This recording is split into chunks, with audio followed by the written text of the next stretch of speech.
Hello everyone, আশা করি তোমরা সবাই খুব ভালো আছো, সুস্থ আছো।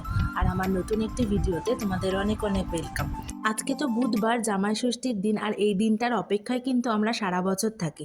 শুধু আমরা মেয়েরা কেন বলবো, জামাইরাও কিন্তু থাকে। ওরা হয়তো মুখে বলে না কিছুই, কিন্তু মনে মনে ঠিকই থাকে, কারণ এই দিনটাতেই ওরা একটু স্পেশাল আপ্যায়ন পায়।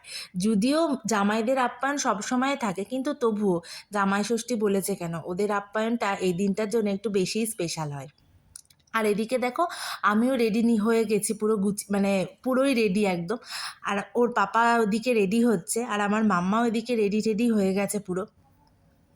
আর এদিকে ব্যাগ ঠ্যাগ গুছিয়ে নিয়েছি, কারণ থাকবো না যদিও, কিন্তু তবুও টুকটাক নেয়ার থাকে, সেগুলো নিলাম, গুছিয়ে টুচিয়ে নিলাম। ওই দেখো আমার মাম্মা এসছে, ওকে কেমন লাগছে বলো তো, নতুন জামা পরেছে আজকে সাজুগুজু করে। পুরো রেডি এখন, কেমন লাগছে সাজুগুজুটা একটু জানিও। এখন বেরোচ্ছি, তা বাকি কথা বাড়ি গিয়ে হবে। মামা রেডি? চলো।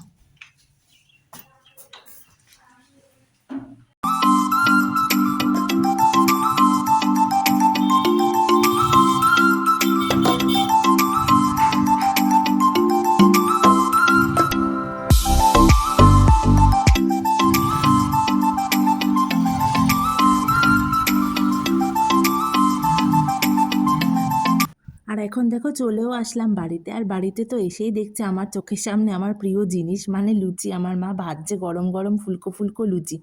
বাবা তো অনেকবারই ফোন করেছে কখন আসবি, লুচি খাবি। বাবাও বসে আছে আমাদের জন্য, যে আসলে পরে একসাথে সকালবেলার ব্রেকফাস্টটা করবে। কিন্তু আমাদের আসতে একটু দেরিও হয়ে গেল, কারণ মানে বেরিয়েছিলাম ঠিক টাইমে, মিষ্টি কিনতে গিয়ে অনেকক্ষণ দাঁড়াতে হয়েছে। মিষ্টির দোকানে আজকে যা লাইন ছিল কি আর বলবো, তাই জন্য একটু দেরিও হয়ে গেল। যদিও আমার শ্বশুরবাড়ি আর বাপের বাড়ির দূরত্ব বেশি দূর না, বাইকে 10 মিনিটের মতন লাগে। আর এখন দেখো ঠাকুর ঘরে মা নিয়ে আসলো আমাদের ওই ষাটের জলটা দেবে বলে, আমাদের ষষ্ঠীর নিয়ম আছে। আর এই যে এখন গিফট দেওয়ার পালা।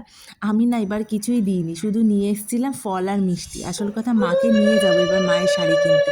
মায়ের একটা শাড়ি পছন্দ হয়েছে খুব, মানে পিওর সিল্ক জাতীয় একটা শাড়ি। তাই মাকে এবার নিয়ে গিয়ে মার শাড়িটা কিনবো। বাবারও জন্যও এই জন্য আনিনি, যখন মাকে নিয়ে যাব বাবা মারটা একসাথেই কিনবো, এই কারণে। আর যখন কিনবো তোমাদেরকে দেখাবো। আগে তো আমাদের দিল, তারপর ভাইকে দিল, আর এখন আমার মাম্মাকে দিচ্ছে ষাটের জল। কিন্তু আমার মাম্মা না নেবে না, দেখো ও কীরকম ছটপট করছে, ওকে দৌড়ে দৌড়ে আমিও দৌড়ছি, ওর সাথে আমিও পারি না। কি বলছে জানো, ও বলছে মা এগুলো আমি নেব না, নিলে যদি আমারও বিয়ে হয়ে যায় তোমাদের মতো, তাই জন্য আমি এগুলো কিচ্ছু করব না। আমাদের তো ওই যে কাঁঠাল পাতায় প্রসাদ দিতে হয়, সেগুলোও নেবে না, যদি ওর বিয়ে হয়ে যায় সেই ভয়ে। আর এখন দেখো চলে আসলাম খাওয়ার টেবিলে। এই যে জামাইয়েরটা মানে প্লেটে বাড়া হয়েছে, জামাইয়ের জন্য স্পেশাল, জামাই স্পেশাল আর কি। এই যে বসে পড়েছে জামাই লুচি খেতে। জামাই খুবই ক্লান্ত, জামাইয়ের মুডটা অফ আর কি, কারণ জামাই আজকে ছুটি পায়নি, অফিসে যেতেই হবে, তাই আমাদেরকে নামিয়ে দিয়ে ও আবার যাবে অফিসে। সকালবেলা টিফিনটা খেয়ে চলে গেছিলো অফিসে, আর এখন প্রায় ঘড়িতে 1:30 মতো বাজে। এদিকে আমি আর মা মিলে দুজনে খাবারটা গুছিয়ে নিচ্ছি, কারণ ও অফিস থেকে চলে এসছে, গেছে ফ্রেশ হতে। তারপরে ফ্রেশ হয়ে এখন বসবে খেতে। আর এদিকে দেখো আমার হাতে কত বড় একটা থালা। এই থালাটা জানো তো আমার ঠাম্মার বিয়ের থালা। আর এই থালাটায় আমার দাদু ভাত খেত, আর এই থালাটা না আমার ঠাম্মা আমার মাকে দিয়ে গেছে। যদিও আমার ঠাম্মা আর দাদু কেউ আর এখন আমাদের মধ্যে নেই, কিন্তু তার স্মৃতিটা রয়ে গেছে। এই থালাটাই বলেছিল যেন আমার যখন বিয়ে হয় আমার বরকে যেন এই থালাটাই খেতে দেয়। কিন্তু সব সময় তো আর এই থালাটাই খেতে দেওয়া যায় না, কারণ এত বড় একটা থালা আর প্রচণ্ড ভারী, মাজা ঘষা করতে খুব কষ্ট হয়, এজন্য সবসময় আর এই থালাটাই খেতে দেওয়া যায় না। বছরের এই বিশেষ দিনটাতে আমার মা এই থালাটা বার করে আর ওকে খেতে দেয়। আর আজকে যা বাইরে গরম ছিল কি আর বলবো, ওরও না অফিস থেকে এসে প্রচণ্ড কষ্ট হয়ে গেছিলো। প্রথমে তো বলছিল খাবেই না, পরে খাবে, এখন ঘুমাবে, তারপরে ঘুম থেকে উঠে খাবে, কিন্তু তা কি আর হয়।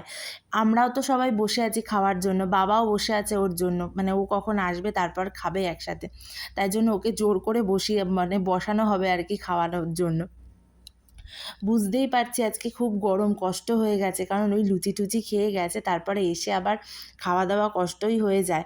কিন্তু কি আর করা যাবে, ওর জন্য তো সবাই বসে আছে, তাই না? আর ওকে রেখে কি আজকের দিনে খাওয়া যায় বলো তো? থালা সাজানো কমপ্লিট, নিয়ে যাব এখন টেবিলে। আর এই হচ্ছে আমাদের আজকে জামাই ষষ্ঠীর স্পেশাল মেনু। মেনুতে হচ্ছে আছে ভাত, তো আছেই, মাছের মাথা দিয়ে মুগ ডাল, ঝুড়ো আলু ভাজা, পাঁপড় ভাজা, আর পটল চিংড়ি, ভেটকি মাছ, আর মটন কষা, আর দই মিষ্টি তো আছেই, ও সাথে চাটনি।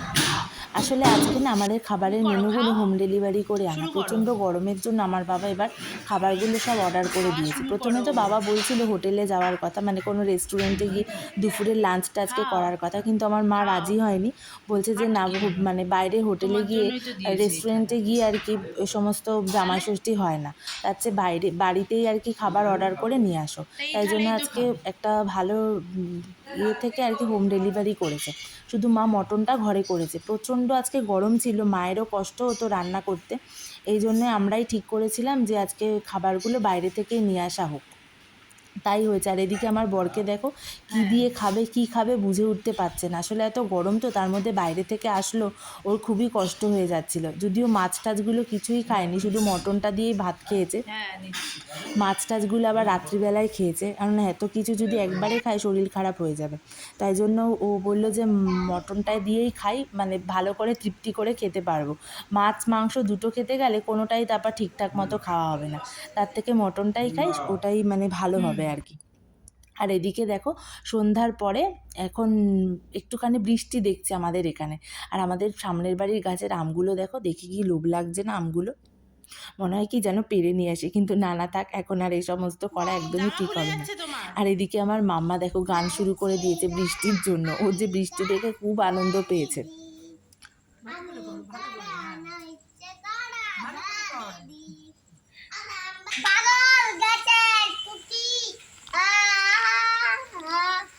মেঘের কোলে রোদ এসেছে, বাদল গেছে টুটি। মেঘের কোলে রোদ এসেছে, বাদল গেছে টুটি। আজ আমাদের ছুটি। ও ভাই। আর আমার মাও বসে বসে দেখো ওর গান শুনছে, কি অবস্থা ওদের বলো তো। আর হ্যাঁ, তোমাদের কেমন লাগলো আমার মাম্মার গান সেটাও কিন্তু অবশ্যই বলো। ভাবলাম কি বৃষ্টিটা মনে হয় অনেকক্ষণ হবে, মানে জামাইরা এত কিছু খেয়েছে, যাই হোক ওদের একটু স্বস্তি হবে। কিন্তু কোথায় বৃষ্টি, 5 মিনিটের বেশিও হয়নি। ওদিকে গিয়ে আবার শ্বশুরবাড়িতে গিয়ে শুনি ওদের ওখানে নাকি বৃষ্টিই হয়নি। তোমাদের তো বললামই 10 মিনিটের পথ, কিন্তু দেখো তাতেই কি অবস্থা। কি আর করা যাবে, প্রকৃতির খেলা, এদিকে বৃষ্টি তো ওদিকে বৃষ্টি নেই। যাই হোক, তাহলে ভিডিওটাও আজকে এখানেই শেষ করছি। যদি আমার ভিডিওটা ভালো লেগে থাকে তাহলে অবশ্যই একটা লাইক করো।